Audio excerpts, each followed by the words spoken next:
than 1 year deals. Yeah, that's how this works. We've been over this. Welcome back. Today on the show, we'll give our mid-season-ish prospect stock watch on the 2025 WNBA draft. In segment 1, we'll start with players rising on our board so far from the preseason. Then in segment 2, then to close out segment 3, we'll switch to our major fallers on our board. Let's get right into it.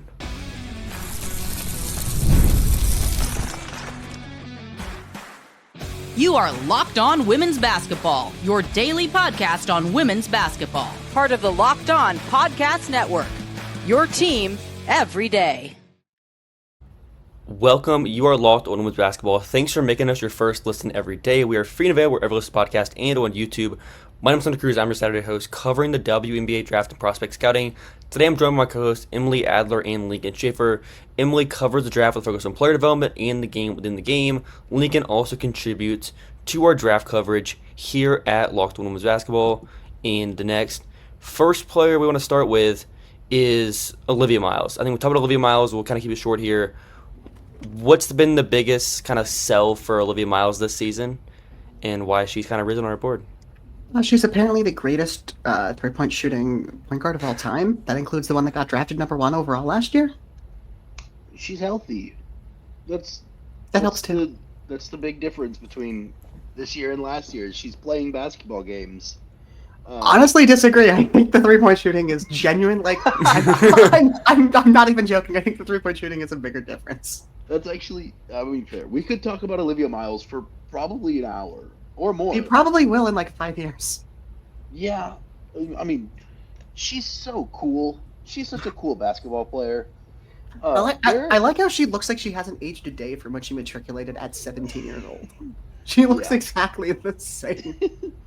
And the way that she's always had a preternatural ability to create space with the ball in her hands, and for that to come through with 45% three-point shooting makes her just an absolute terror to try to defend, and it's so fun to watch.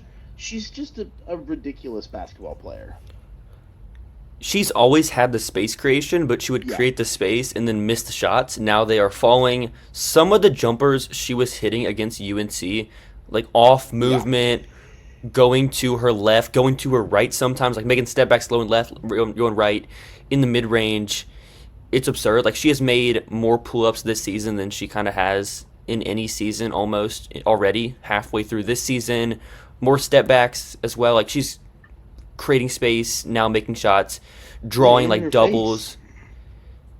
And she's like drawing like more defensive attention. Teams have to go over on her screens. They are blitzing her, and if you blitz Olivia Miles, like, you're giving her so many easier passing windows to make to cutters and stuff. And you have like Hannah Hidalgo on the court as well, and Sonia Citron. She just opens up so much. No doubt, top 2 prospect in this class, and it's not even close anymore. There are lineups with... Wait, are you telling me Anissa Morrow has fallen that far from number 2? Anissa Morrow's been playing well. Look, this doesn't work in audio format if you guys shake your head. It's the podcast. Don't make me have to drag my head. I am loudly shaking my head. But yeah, I mean, we've talked about this before, mostly in the context of UConn teams. But like, this is a team that is like, there are lineups Notre Dame can play where they legitimately have better players than like some WNBA starting lineups. They probably wouldn't beat WNBA teams, but like, there are lineups here where it's like, oh, those are 4 future All-Stars. Not 4, 3. Yeah, Kate Koval, that's a future All-Star right there. It's not totally out of the question, but Oh my! Has anyone ever shot as bad as her for this long to start their career and then ever been like even decent? Maybe. I wasn't asking if it's unprecedented. I was asking if anyone's been good after doing it. I don't know. Buddy, I'm watching the same Horizon League shit as you. The next prospect we want to go to is Dominique Malonga out of France, 6'6", 7'1" wingspan. I'm gonna give it to Emily here. Just what have you seen from Dom this season? And was I right? Or was I close to being right? My francophobia is is being defeated by one Dominique Malonga. I mean, look, I put this in the article. I wrote the blurb on her. You and I had two, not mutually exclusive, but just like different takes in her skill set coming in, which was, are you betting on the age and athleticism and age relative production, or are you more concerned about the specific skills that are good and which are bad? And it turns out the former is more important, at least in her case, because now she hit like a heavily contested like step in three yesterday. Yeah, hand in the face. Trail 3 off of an offensive rebound, hand in her face, 3 feet behind the line, massively high arc, looked incredibly smooth. I mean, like, the driving game is so much better than it was. Her space navigation and drop has really improved a lot. The post scoring, the process, I think, is steadily improving. It's maybe not post fades, pretty fun. I mean, the bag is deep. The process is good. More before I get to like 7 on it, let's say, but like not a 7, but like a 6, let's say. But like, look, I'm no longer arguing against your 6. I'm no longer. You're no longer arguing that she's not a good basketball player anymore. She wasn't that good last year. She showed flashes. Like, she had some games. Yeah. And it's always... Which is why I had her as like a hard 3 and not like a 2 drafting snatch. But like for an 18-year-old playing in a professional league setting like that as the starting center... We're only evaluating 18-year-olds when it comes to the French league. We're not evaluating the 25-year-olds. Shoot, sometimes I am. But... Yeah, I'm definitely evaluating... Why do you guys make it seem... Come over. Lincoln, when you say it like that, it sounds like... Yeah, shut up. I mean, the Aces still have Jisoo Park's rights. They could absolutely bring her over next season. They would! They absolutely... Okay. Yeah, she could Lincoln, you're relatively new to the Next, but this is a thing that we've been like... A couple of us have been yelling about for like 4 years. Is like, why are you guys not... Yeah, Jesus. Jisoo Park is good. She's really good. Give her some runs. She can play the 5. She's big. She can shoot. That's a perfect fit next to Asia. Just at this point, there is no reason to not have Jisoo Park and still be prioritizing Kia Stokes. Frankly, there was never a reason to have after rookie year. There's never a reason to try to have a pair over Jisoo Park, but that's my take. Yeah, but with Dom, it just seems destined that she's gonna be playing in Washington. I just can't see any other team. I hope they. Who's their head coach again? It's Sydney Johnson, former assistant coach for Coach Spoon in Chicago. How often does that happen? Princeton. How often does it happen that you're on a staff that gets fired, and the person above you does not get any job, but you get a head coach job? Yeah, you get a promotion. What'd you say? Michael Winger. I know what that is. You know who he likes? French prospects. He's the manager of the Capital Sports, whatever, management, I think. I don't know what they're called. The people that own the Wizards and the Mystics. They like drafting French prospects, and Dom is exactly what they like. And I think she could make sense for them. I mean, they have Shakira, they have Aaliyah Edwards, but Shakira has been hurt. Both of them are not French. That's true. They are not French. Aaliyah's Canadian, which is almost French. I don't think she's Quebecois. Wait, is she? I thought she was from like Toronto. Yeah, but Canada, almost France. Part of Canada is basically like more obnoxious France. One more prospect before we get to our first ad break is Cheyenne Sellers out of Maryland. It's not a major like difference between Cheyenne Sellers' game this season. The 3-point volume isn't there. She's a fun passer at 6'2". She can make some mid-range jumpers. Well, the defense isn't bad. It's not like the defensive consistency is bad.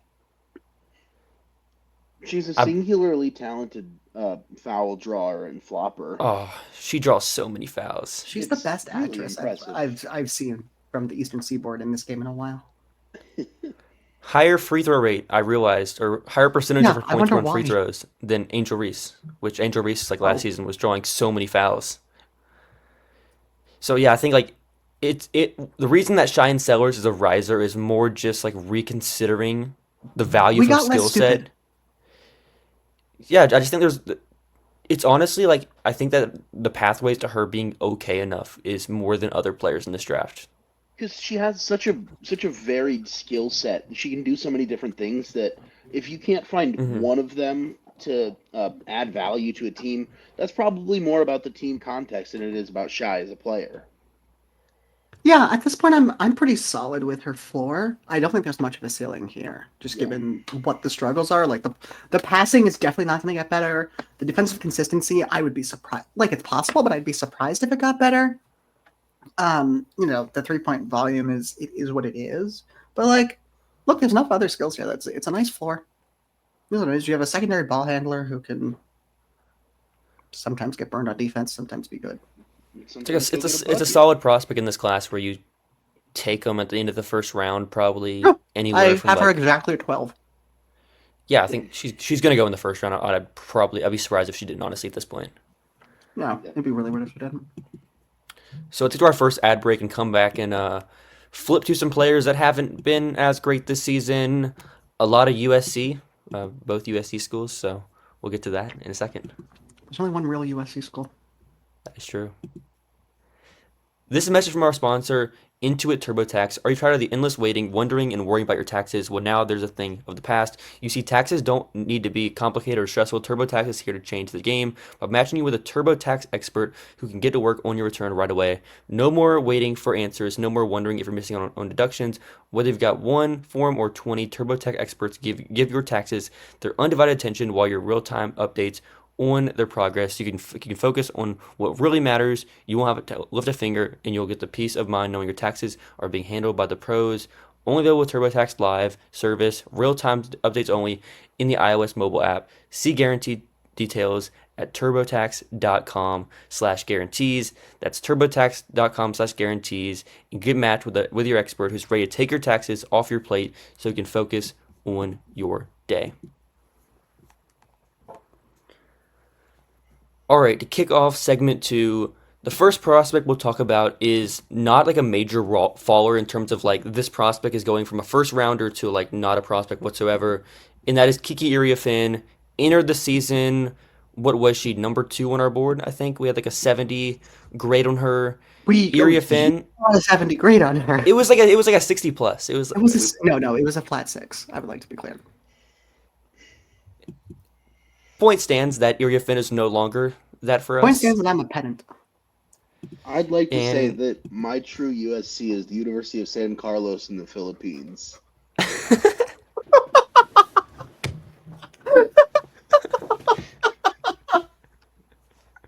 Kiki Iriafen, she's a really fun defender if she played a different position. If you want her to be a starting big in the WNBA, her skill set defensively isn't really tailored to that. And it's just a strange combination of skills. She's a superb lateral athlete, but not the vertical athlete that you want for somebody who's 6'3" and hopefully plays the 4 and maybe a little bit of the 5 for you in the WNBA. Oh, that's not happening. No. But a player of her archetype, you'd usually want to play at the 5 a little bit. But I just don't think that she's going to be capable of anchoring a defense in that way. I mean, if you took Kiki Iriafen exactly as she is right now, Iriafen. and you made her, thank you. If you took Kiki Iriafen and you exactly as she is right now, and you made her even like remotely able to mediocrely anchor a defense, like that's a 6+. That's like a soft step. Yeah. Even with the lack of offensive consistency, to say the least.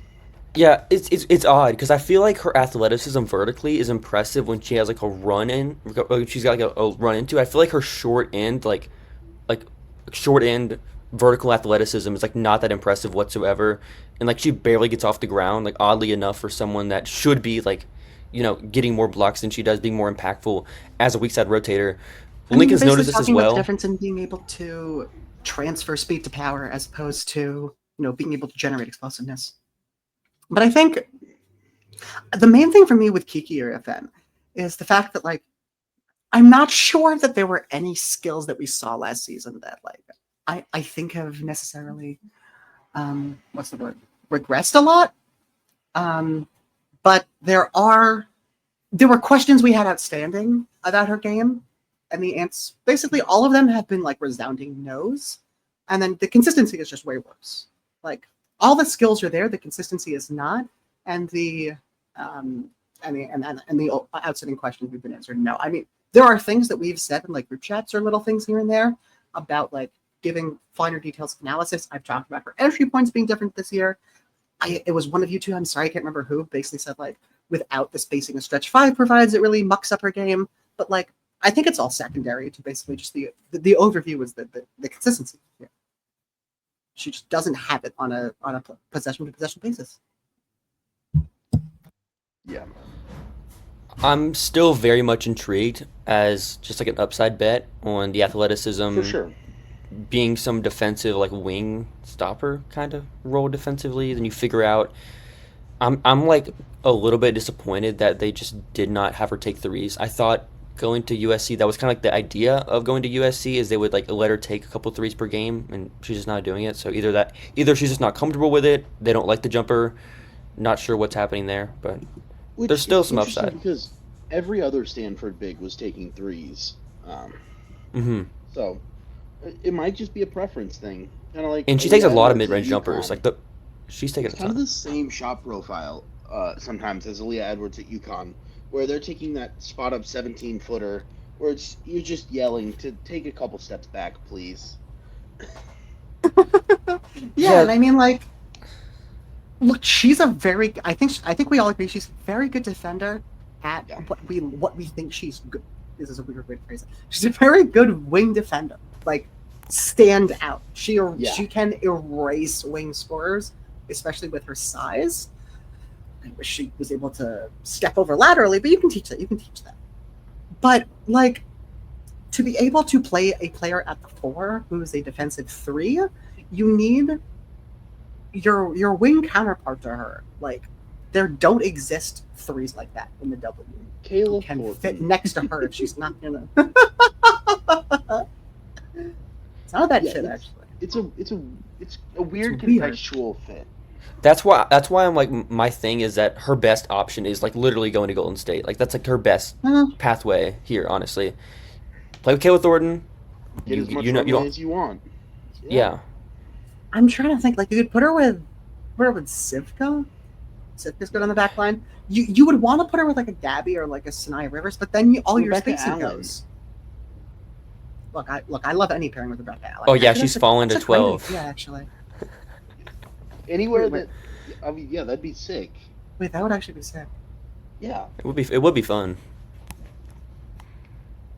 But next player. Just so many forwards on that team. Next player, let's talk about Raven Johnson for a minute. Raven could not hit a single shot for the first 6-7 games. Has made her threes recently. She's not being guarded whatsoever offensively. And defense. And defense. She's still the passing is like, I don't even really know what to like. She doesn't turn the ball over, but also she doesn't create advantages and nobody guards her. So it's like just kind of like basic reads almost within the offensive structure from what I've seen. Yeah, this was a discussion I had with someone a number of years ago. I forgot. I think this might have been in the context when I was doing a Jordan Canada feature back when she still couldn't shoot.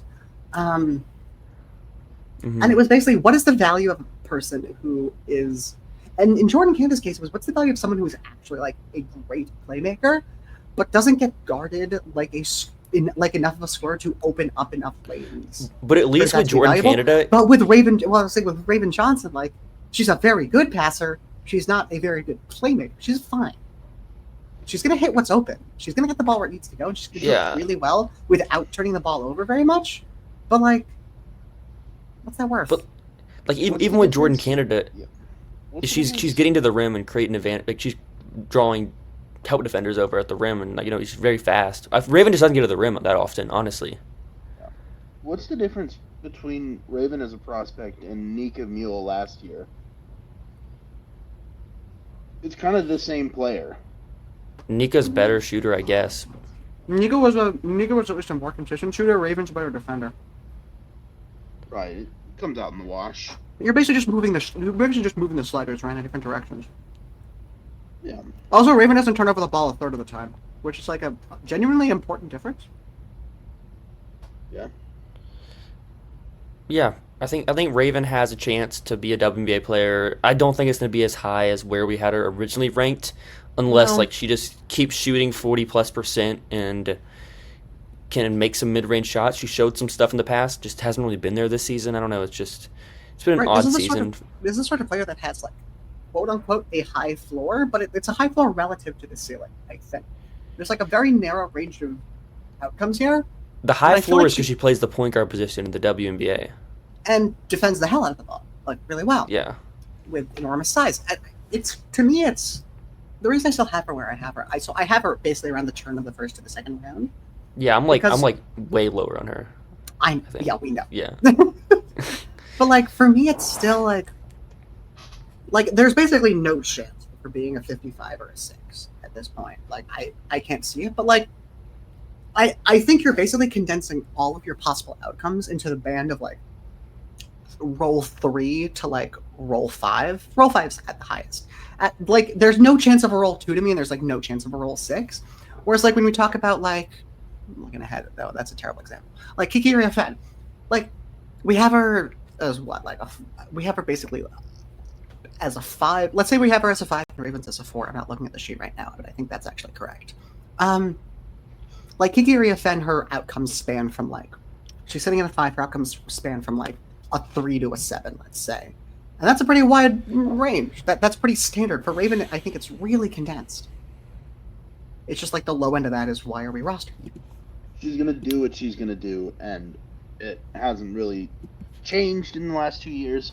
It's valuable to a good basketball team. The question is, how much can she leverage that into being a WNBA player who provides value on the offensive end? Yeah. It's matters. Also, when she isn't playing for a good team and playing for a bad team, that's kind of a Lincoln. Who was the scenario. tiny Japanese point guard for Washington like Rui 2 Machida. years ago? Thank you. Yeah, Rui Machida, also known as female Facu Campazzo, basically cost the Mystics an entire playoff run in the first round a couple years ago because Seattle just said why would we ever guard her, and they didn't, and they won the games. Not entirely because of it, but in large part because of that. Yeah, Raven, you can't be completely unguarded.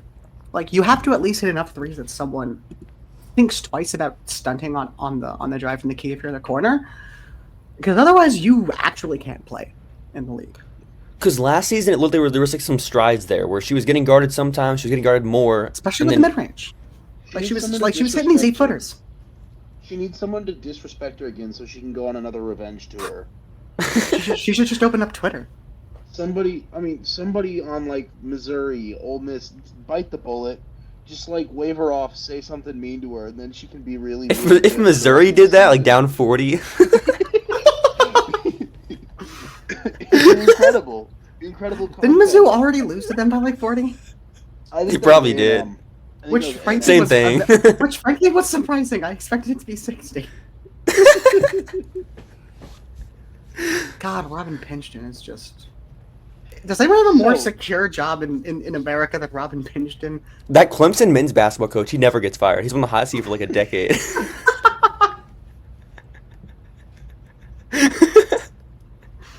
Dear God. So let's get to our second ad break and come back and talk about Bree Hall as well as some other prospects that are kind of like not as big as up or down on our board.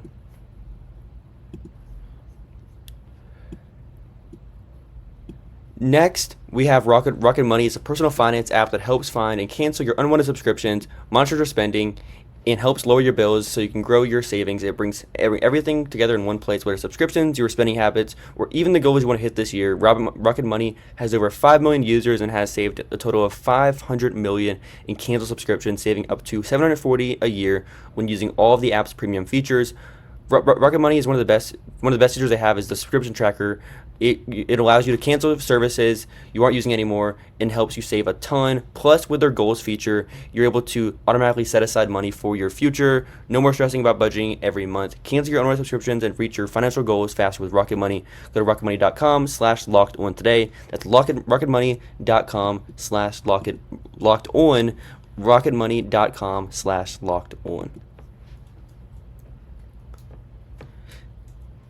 The other South Carolina prospect we want to talk about here is Bree Hall. Bree Hall is like very much still like a similar player. She is making her threes at a 40+% clip. She plays solid defense. She's 6 foot, 6'1", 6'5" wingspan. The profile is like a 3-and-D, like Lexi Hole type wing that is just not the most amazing athlete. But Bree Hall, what have we seen from her, and why do you think she's kind of like fallen off from where we had her in like the 15-ish range in the preseason? Fine, I'll go. To me, she has to be really good at a very specific set of things because of her limitations. So I don't think any of us ever projected a driving game from her. I don't think any of us ever projected a pull-up game from her. I don't think any of us expected a sudden boost in playmaking. Certainly, I've never thought, despite her size, very unfortunately, I've never thought she showed any signs of being able to play or guard fours. Again, very unfortunate for someone with a wingspan of that size. So you have to be really, really good at a very narrow set of skills here to be able to stick at this position. And look, it's not bad, but the 3-point volume is small, even for the opportunities she has. She passes some of them up, which, like, South Carolina is happy to bleed clock to hunt shots, but like, you got to be taking more than this. It's it's the Nika Mule problem again. And I think I'm still looking for better ball screen navigation and a better sort of disruption on the drive in order to actually be the standout enough on the D end of this 3-and-D to make this be able to stick. And like, look, I still like her as a later round prospect. Yeah. But like, if we're talking about someone who could stand out in what is a relatively, I don't want to say shallow in terms of depth class, but there's just it's very nebulous after like, where's my draft board? It's very nebulous after like 7, 8, and just like she's done, I think, nothing to separate herself from like the literally dozen other names there. Yeah. There's just not many, if any, WNBA players that were 10th on their team in usage as a wing, like not even a big. 10th on their team in usage. She's taken one more 3 than Raven this season, and that just like shouldn't be the case. She just passes up too many threes. She does similar to like what Rakia did last year, where she does the catch and hold thing so much, but she's not actually going to drive. She's just like catch and hold, surveys, and passes it. Doesn't really do anything with it. She needs to just be a quick processor, shoot right away. Like you said, I still believe, and to some extent, as like a second round flyer. Mm-hmm. Not much of a ceiling here, but solid basketball player that can shoot, knows how to play in a winning structure, knows this off ball role. You're going to get productive play from her in camp or end of a bench. In camp, yeah, for sure. The hope is you get it from that end of the bench too. Any other players that have kind of stood out to you on like a stock up or a stock down here, Lincoln? I have 2 players that I wanted to mention. Sarah Andrews at Baylor. The efficiency is down at all levels. She's shooting 37% from the field, 39% from 2, and 56% from the free throw line. Not what you want to see for a 5'6" guard. That's just a shoulder injury, frankly, given her past performance. She's 10th in the country in total assists this season, which is promising, but she's just not making the strides that she needed to make as a scorer. She's going backwards. Yeah. I think she peaked as a scorer as a sophomore or something. Sophomore, yes. She had an incredible sophomore season as a sophomore, and has been under 12 ever since. Not just that. The efficiency was excellent. Yeah, for me, I'm just going to make this quick. Yes, Sarah Andrews has gone from me being like a 45 plus after her sophomore year to being she's an NP. She's a non-prospect right now. Yeah, and then Julia Ayrault at Michigan State. She was a backup wing for 3 seasons, and then was named the starting center, and has thrived as the starting center. It doesn't make any sense. Baby Stewie. She's a little bit undersized. She's only 6'1.5", 6'2", but she's a really good shot blocker. She's got great timing coming from the weak side. She's a really smooth shooter. Has a little bit of driving game, a little bit of playmaking. The reason we call her Baby Stewie is because she has put up numbers that like only Stewie has done before. So funny. When you combine her 3-point shooting, her playmaking, her shot blocking, and scoring. She's averaging, I think, something like 15 points, 8 rebounds, a steal and a half, and a block and a half, and over 2 assists per game right now. Just a solid basketball player. If I could like, points per game. Is that not Emily Engstler? It's. No, Engstler was a very good athlete. I was about to say the issue is like if I could like steal and transfer players' athleticism, I would immediately take like Rory Harmon's burst and like shiftiness, and I would take who was I literally just looking at? Was it Jada Curry? No, I couldn't have possibly been her. Man, Sarah 5'6" guards. Literally, I would take Rory Harmon and Sarah Angel's athleticisms and just translate them onto Maddie Westfeld and Julia Ayrault, and boom, you got 255s. I also think that Julia Ayrault's just not the same level of processor that Emily Engstler was. Emily Engstler, playmaker. She was literally the best passer in her class. In the system. She was, Emily Engstler, special college player. Yeah, I'll make this quick. Sonia Sitstone for me. The grade hasn't moved much. I think she's gone up maybe half a grade and maybe a full grade at best. But for me, the variance is a lot lower. What she did, look, they game plan super hard. They set a ton of help when they're putting her on the other team's best, like guard or wing score. But she's had a lot of reps in ISO against the likes of Juju and likes of Paige, where she held up a lot better than I was expecting, given. She's not necessarily a standard athlete. Gives me a lot more confidence in her being able to start on a playoff team. Asia Sivka, good Lord, Asia Sivka with the 3-point shooting has been excellent. I think the impact of the backline help and the ability to close out on her rotations and recover has been way better. Really confident in her. For me, she's a dead-on lottery pick right now. A lot of players who haven't really moved much, like Layla Filia. What has Janiyah done for you? So the same. I was gonna say Janiya's probably dropped a half grade, maybe a full grade. There's just too much to bet on here. She's only a true junior. Like again, probably goes back. Yeah, the grade has fallen literally every season for me, but it's also there's so much potential that we're starting from a high enough point that if the trend continues, we're talking about maybe like a 4 or 45 next year. But you just start as like all top 10 prospects, and we get down to like average prospect. Yeah, that's how DevArc works. Yeah, she's fun. I want to see production. I want to see consistency, less turnovers. See the shot come back because the freshman shooting was very, very elite. We'll see where she goes. A lot of players who want to improve but haven't. Sanaya Rivers, Lucy Olson, Isaiah James, Sanaya Fagan, Anissa Morrow, Georgia Amor, Layla has an injury exception. Yeah, it's just they have maybe slid a little bit on consistency, but the skill set is largely remained the same. There's not been a shift. Layla Filia might need a red shirt. Yeah, injury exception. Yeah. Anyways, thanks for making Locked On Women's Basketball your first listen every day. We'll be back next week for continued coverage of women's college basketball, the W. Free agency's coming up. A lot of fun stuff there. We'll have you covered. Have a great weekend, everyone. Bye, guys.